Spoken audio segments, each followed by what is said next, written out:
Dear viewers, welcome to HS Education HD. I am Sudhir চন্দ্র বর্মন। আশা করি সবাই ভালো আছো। আজকে আমি আলোচনা করব ইংলিশ গ্রামারের অত্যন্ত গুরুত্বপূর্ণ একটি বিষয় নিয়ে। আমাদের আজকের আলোচনার বিষয় হচ্ছে পার্টস অফ স্পিচ। তাহলে আমরা আলোচনায় ফিরে যাই।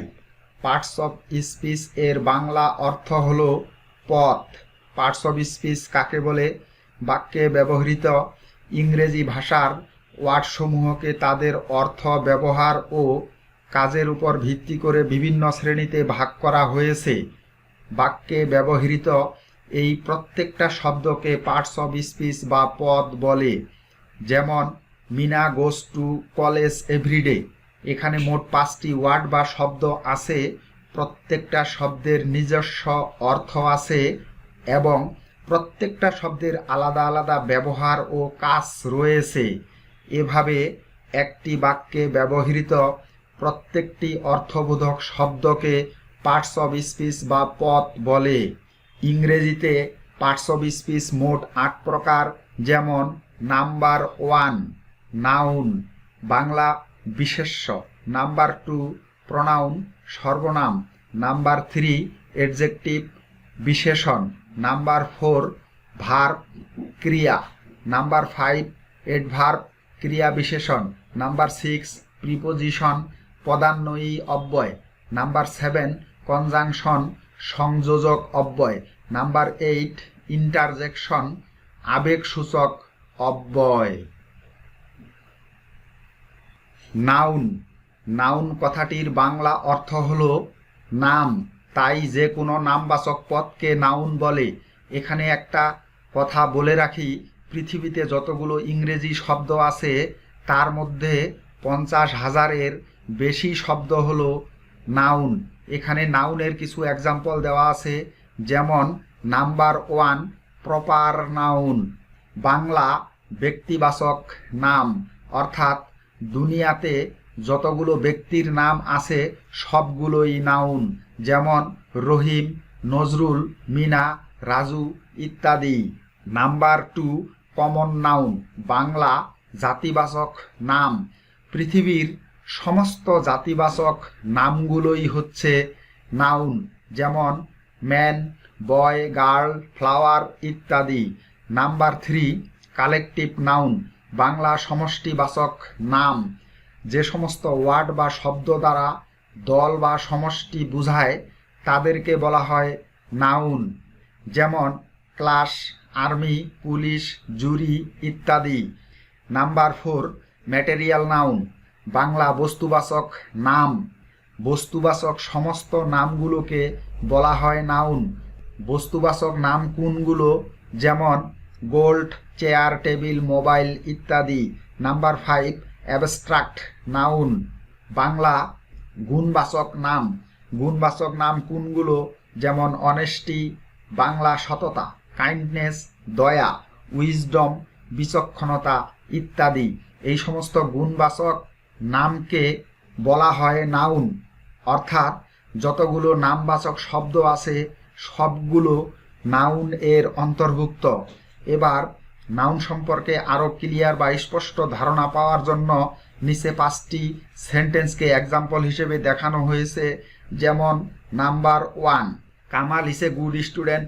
এখানে কামাল শব্দটির নিচে দাগ দেওয়া আছে। কামাল হলো একজন ব্যক্তির নাম, তাই এই কামাল শব্দটি হলো noun. Number 2 man is mortal. এখানে ম্যান শব্দটি দ্বারা জাতি বোঝানো হয়েছে, তাই এই ম্যান শব্দটি হলো noun. Number 3 our class is going on.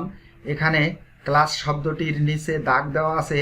Class শব্দটি দ্বারা সমষ্টি বোঝানো হয়েছে, তাই এই ক্লাস শব্দটি হলো noun. Number 4 this is my computer. এখানে কম্পিউটার শব্দটির নিচে দাগ দেওয়া আছে। কম্পিউটার হলো একটি বস্তুর নাম, তাই এই কম্পিউটার শব্দটি হলো noun. Number 5 honesty is a great virtue. এখানে অনেস্টি শব্দটির নিচে দাগ দেওয়া আছে। এটি দ্বারা একটি গুণের নাম প্রকাশ করা হয়েছে, তাই অনেস্টি শব্দটি হলো নাউন। প্রনাউন, প্রোনাউন শব্দটিতে দুইটি সিলেবল আছে, একটি প্রো এবং অন্যটি নাউন। প্রো অর্থ পরিবর্তে এবং নাউন অর্থ বিশেষ্য। সুতরাং নাউনের পরিবর্তে যে সকল শব্দ ব্যবহার করা হয় তাদেরকে প্রোনাউন বলে। নিচে প্রোনাউনের অনেকগুলো এক্সাম্পল দেওয়া আছে, যেমন he, she, I, they, we, you, it, mine, yours, ours, his, her, theirs. বাকি এক্সাম্পলগুলো তোমরা একটু দেখে নিবে। প্রোনাউন কথাটিকে আরও ক্লিয়ার বা স্পষ্ট করার জন্য নিচে দুইটি সেন্টেন্স এক্সাম্পল হিসেবে দেখানো হয়েছে। যেমন number 1, Meena is a girl, she reads in class 5। এখানে মিনা এবং শি একই ব্যক্তি, আর মিনা শব্দটি হলো নাউন। দ্বিতীয় সেন্টেন্সটিতে মিনা শব্দটির পরিবর্তে শি ব্যবহার করা হয়েছে, সুতরাং এখানে শি শব্দটি হলো pronoun. Number 2, Raju is playing football, he will go home now. এখানে রাজু এবং হি একই ব্যক্তি, এখানে রাজু শব্দটি হলো নাউন। দ্বিতীয় সেন্টেন্সটিতে রাজু শব্দটির পরিবর্তে হি ব্যবহার করা হয়েছে, সুতরাং হি শব্দটি হলো প্রোনাউন। এভাবে নাউনের পরিবর্তে যে শব্দ ব্যবহার করা হয় তাকে প্রোনাউন বলে। এডজেক্টিভ, যে ওয়ার্ড কোনো নাউন বা প্রোনাউন এর দোষ, গুণ, অবস্থা, সংখ্যা, পরিমাণ প্রভৃতি প্রকাশ করে তাকে এডজেক্টিভ বলে। যেমন rich, poor, honest, dishonest, good, bad, busy, dangerous, 1, 2, 3, some, many, much ইত্যাদি। এই শব্দগুলো ছাড়াও এডজেক্টিভ এর আরও অসংখ্য উদাহরণ আছে। এবার আমি এডজেক্টিভ চেনার দুইটি সহজ উপায় বলে দিব। নাম্বার 1, কোনো শব্দের সামনে ভেরি দিলে যদি শব্দটি মিলে যায় তাহলে সেই শব্দটি এডজেক্টিভ হয়। নাম্বার 2, যে শব্দটির ডিগ্রি করা যায় সেই শব্দটি এডজেক্টিভ হয়। এডজেক্টিভ সম্পর্কে আরও ক্লিয়ার ধারণা পাওয়ার জন্য নিচে 5টি সেন্টেন্স এক্সাম্পল হিসেবে দেখানো হয়েছে। যেমন number 1, the boy is very bad. এখানে ব্যাড শব্দটি দ্বারা দোষ বোঝানো হয়েছে, তাই এটি এডজেক্টিভ। ব্যাড শব্দটির সামনে ভেরি দেওয়ার সাথে সাথে শব্দটি মিলে গেছে এবং ব্যাড শব্দটির ডিগ্রি করা যায়, যেমন ব্যাড, ওর্স, ওর্স্ট। সুতরাং এই ব্যাড শব্দটি হলো adjective. Number 2, the flower is very fine. এখানে ফাইন শব্দটি দ্বারা গুণ বোঝানো হয়েছে, তাই ফাইন শব্দটি এডজেক্টিভ। আবার তার সামনে ভেরি শব্দটি মিলে গেছে এবং ফাইন শব্দটির ডিগ্রি করা যায়, যেমন ফাইন, ফাইনার, ফাইনেস্ট, তাই ফাইন শব্দটি হলো adjective. Number 3, the room is very hot. এখানে হট শব্দটি দ্বারা অবস্থা বোঝানো হয়েছে, তাই হট শব্দটি এডজেক্টিভ। হট শব্দটির সামনে ভেরি শব্দটি মিলে গেছে এবং হট শব্দটির ডিগ্রি করা যায়, যেমন হট, হটার, হটেস্ট। সুতরাং হট শব্দটি হলো adjective. Number 4, he has 3 books. এখানে 3 শব্দটি দ্বারা সংখ্যা বোঝানো হয়েছে, তাই 3 শব্দটি adjective. Number 5, I have much money. এখানে মাছ শব্দটি দ্বারা পরিমাণ বোঝানো হয়েছে, তাই মাছ শব্দটি হলো এডজেক্টিভ। এভাবে যে শব্দ দ্বারা নাউন বা প্রোনাউন এর দোষ, গুণ, অবস্থা, সংখ্যা, পরিমাণ ইত্যাদি প্রকাশ পায় তাকে এডজেক্টিভ বলে। ভার্ব, যে ওয়ার্ড দ্বারা হওয়া, থাকা বা কোনো কাজ করা বোঝায় তাকে ভার্ব বলে। যেমন রিড মানে পড়া, গো মানে যাওয়া, রাইট মানে লেখা, সি মানে দেখা, বাই মানে কেনা। এই ওয়ার্ড বা শব্দগুলো দ্বারা কাজ করা বোঝানো হয়েছে, তাই এই শব্দগুলো হলো ভার্ব। ভার্বের এই রকম অসংখ্য এক্সাম্পল আছে। এডভার্ব, যে ওয়ার্ড নাউন বা প্রোনাউন ব্যতীত অন্য কোনো পার্টস অফ স্পিচ বা কোনো সেন্টেন্সকে মডিফাই বা বিশেষিত করে তাকে এডভার্ব বলে। অন্য পার্টস অফ স্পিচ বলতে এখানে ভার্ব এর কথা বিশেষভাবে বলা হয়েছে। এছাড়াও এডভার্ব কোনো এডজেক্টিভ, অন্য কোনো এডভার্ব এবং প্রিপোজিশনকে মডিফাই বা বিশেষিত করতে পারে। এখানে মডিফাই বা বিশেষিত করার অর্থ হচ্ছে দোষগুণ নির্দেশ করা বা কোনো কাজ কখন হচ্ছে, কিভাবে হচ্ছে, কোথায় হচ্ছে তা নির্দেশ করা। নিচে অ্যাডভার্বের কিছু এক্সাম্পল দেওয়া আছে, যেমন always, often, almost, just, once, soon, sometimes, yesterday, tomorrow. বাকি এক্সাম্পলগুলো তোমরা একটু দেখে নিবে। এবার অ্যাডভার্বের ধারণাকে আরও ক্লিয়ার বা স্পষ্ট করার জন্য নিচে 5টি সেন্টেন্সকে এক্সাম্পল হিসেবে দেখানো হয়েছে। যেমন নাম্বার 1, দি বয় রানস কুইকলি।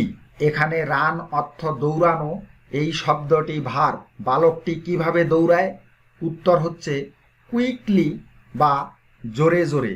এখানে কুইকলি শব্দটি রান ভার্বটিকে মডিফাই বা বিশেষিত করেছে, তাই এখানে কুইকলি শব্দটি হলো adverb. Number 2, the girl is very beautiful. এখানে বিউটিফুল শব্দটি অ্যাডজেক্টিভ। যদি প্রশ্ন করি মেয়েটি কতটুকু সুন্দর, উত্তরে বলা হচ্ছে ভেরি বিউটিফুল বা অত্যন্ত সুন্দর। এখানে ভেরি শব্দটি বিউটিফুল অ্যাডজেক্টিভটাকে মডিফাই বা বিশেষিত করেছে, তাই ভেরি শব্দটি হলো adverb. Number 3, he writes very slowly. এখানে স্লোলি শব্দটি অ্যাডভার্ব। কিভাবে লিখে? উত্তরে বলছে ভেরি স্লোলি। এখানে ভেরি শব্দটি স্লোলি অ্যাডভার্বটিকে মডিফাই বা বিশেষিত করেছে, তাই ভেরি শব্দটি হলো adverb. Number 4, the bird is flying exactly over our head. এখানে ওভার শব্দটি হলো প্রিপোজিশন। পাখিটা কোথায় উড়াচ্ছে? উত্তরে বলছে এক্স্যাক্টলি ওভার আওয়ার হেড, অর্থাৎ ঠিক আমাদের মাথার উপর দিয়ে। এখানে এক্স্যাক্টলি শব্দটি প্রিপোজিশন ওভারকে মডিফাই বা বিশেষিত করেছে, তাই এক্স্যাক্টলি শব্দটি হলো অ্যাডভার্ব। এভাবে যে ওয়ার্ড, ভার্ব, অ্যাডজেক্টিভ, অন্য অ্যাডভার্ব এবং কোনো প্রিপোজিশনকে মডিফাই বা বিশেষিত করে সেই ওয়ার্ড বা শব্দটাকেই অ্যাডভার্ব বলে। Number 5, certainly he will come. এখানে সার্টেনলি শব্দটি অ্যাডভার্ব। সার্টেনলি শব্দটি হি উইল কাম এই সেন্টেন্সটিকে মডিফাই বা বিশেষিত করেছে, তাহলে অ্যাডভার্ব কোনো সেন্টেন্সকেও মডিফাই বা বিশেষিত করতে পারে। প্রিপোজিশন। প্রি অর্থ পূর্বে এবং পজিশন অর্থ অবস্থান, অর্থাৎ যে ওয়ার্ড কোনো নাউন বা প্রোনাউনের পূর্বে বসে সেন্টেন্স এর অন্য ওয়ার্ডের সাথে এর সম্পর্ক স্থাপন করে তাকে প্রিপোজিশন বলে। যেমন অফ, এরপর O double F off, from, for, by, in, on, to, into, up, upon, এগুলো প্রিপোজিশন এর এক্সাম্পল। নিচে আরও অনেকগুলো এক্সাম্পল দেওয়া আছে, এগুলো তোমরা দেখে নিবে। এবার নিচে 2টি সেন্টেন্স দেওয়া আছে, এই সেন্টেন্সগুলোর দ্বারা আমরা প্রিপোজিশন সম্পর্কে আরও ভালো ধারণা পেতে পারি। যেমন নাম্বার 1, হি স্যাড বিসাইড মি। এখানে মি শব্দটি প্রোনাউন, তার সামনে প্রিপোজিশন বসানো হয়েছে বিসাইড। আবার এই প্রিপোজিশনটি বাক্যের অন্যান্য শব্দগুলোর সাথে একটি সম্পর্ক স্থাপন করেছে, তাই এখানে বিসাইড শব্দটি হলো preposition. Number 2, the boy is from Dhaka. এখানে ঢাকা শব্দটি নাউন এবং ফ্রম শব্দটি প্রিপোজিশন। এই সেন্টেন্সটিতে ফ্রম প্রিপোজিশনটি বসেছে ঢাকা নাউনটির পূর্বে। এভাবে যে ওয়ার্ড নাউন বা প্রোনাউন এর পূর্বে বসিয়া সেন্টেন্স এর অন্যান্য শব্দগুলোর সাথে এর সম্পর্ক স্থাপন করে তাকে প্রিপোজিশন বলে। কনজাংশন। কন অর্থ একত্র এবং জাংশন অর্থ যুক্ত করা, অর্থাৎ যে ওয়ার্ড 2 বা ততোধিক ওয়ার্ড বা সেন্টেন্সকে সংযুক্ত করে তাকে কনজাংশন বলে। যেমন though, although, since, as if, as though, if, till, until, unless, and, but, or, yet, because, lest, both, else, still, so, either dash dash, or, neither dash dash, nor, এগুলো conjunction এর উদাহরণ। এবার conjunction সম্পর্কে আরও clear ধারণা পাওয়ার জন্য নিচে 4টি সেন্টেন্সকে এক্সাম্পল হিসেবে দেখানো হয়েছে। Number 1, Meena and Raju. এখানে অ্যান্ড দ্বারা 2টি শব্দ যুক্ত করা হয়েছে, তাই অ্যান্ড শব্দটি হলো conjunction. Number 2, do or die, এখানে অর দ্বারা দুটি ওয়ার্ড যুক্ত হয়েছে, তাই অর শব্দটি হচ্ছে conjunction. Number 3, slow but steady, এখানে বাট দ্বারা দুটি শব্দ যুক্ত হয়েছে, তাই বাট শব্দটি হলো conjunction. Number 4, sit down and open your book, এখানে সিট ডাউন এবং ওপেন ইউর বুক দুইটি সেন্টেন্স অ্যান্ড দ্বারা যুক্ত হয়েছে, তাই অ্যান্ড শব্দটি হলো কনজাংশন। এভাবে যে ওয়ার্ড দুই বা ততোধিক ওয়ার্ড বা সেন্টেন্সকে একত্রে যুক্ত করে তাকে কনজাংশন বলে। ইন্টারজেকশন, যে ওয়ার্ড মনের কোনো আকস্মিক আবেগ প্রকাশ করে তাকে ইন্টারজেকশন বলে। আকস্মিক আবেগ বলতে আনন্দ, দুঃখ, উৎসাহ, ঘৃণা, আশ্চর্য বা বিস্ময় ইত্যাদিকে বোঝানো হয়। যেমন হুররা, বাংলা কি আনন্দ, হুররা দ্বারা আনন্দ বোঝানো হয়।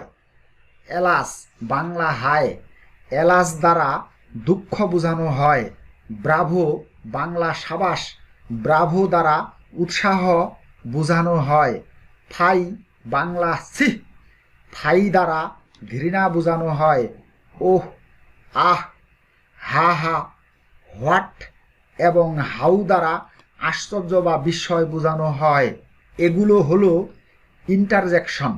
এছাড়াও আরও কিছু ইন্টারজেকশন আছে, যেমন হ্যালো, বাংলা ওহে, হুস, বাংলা চুপ, ওয়েল ডান, বাংলা বেশ করেছো, ফর সেইম, বাংলা কি লজ্জা, হাউ অফুল, কি ভয়ানক, হোয়াট এ ম্যাস, বাংলা হচ্ছে কি কাণ্ড। এইগুলো সবগুলোই হচ্ছে ইন্টারজেকশন। নিচে এক্সাম্পল হিসেবে কয়েকটি সেন্টেন্স দেওয়া হয়েছে, যেমন number 1, hurrah, today is holiday, এই সেন্টেন্সটি দ্বারা আনন্দ বোঝানো হয়েছে। Number 2, alas, I am undone, এই সেন্টেন্সটি দ্বারা দুঃখ বোঝানো হয়েছে। Number 3, oh, what a nice flower, এই সেন্টেন্সটি দ্বারা আশ্চর্য বা বিস্ময় বোঝানো হয়েছে। Number 4, fie, you are a liar, এই সেন্টেন্সটি দ্বারা ঘৃণা বোঝানো হয়েছে। Number 5, how nice the bird is, এই সেন্টেন্সটি দ্বারা আশ্চর্য বা বিস্ময় বোঝানো হয়েছে। Number 6, what an excellent idea, এই সেন্টেন্সটি দ্বারাও আশ্চর্য বোঝানো হয়েছে। ভিডিওটি ভালো লাগলে অবশ্যই লাইক, শেয়ার এবং কমেন্ট করবে। আমার পরবর্তী ভিডিওগুলো পাওয়ার জন্য আমার চ্যানেলটি অবশ্যই সাবস্ক্রাইব করবে। Thank you very much.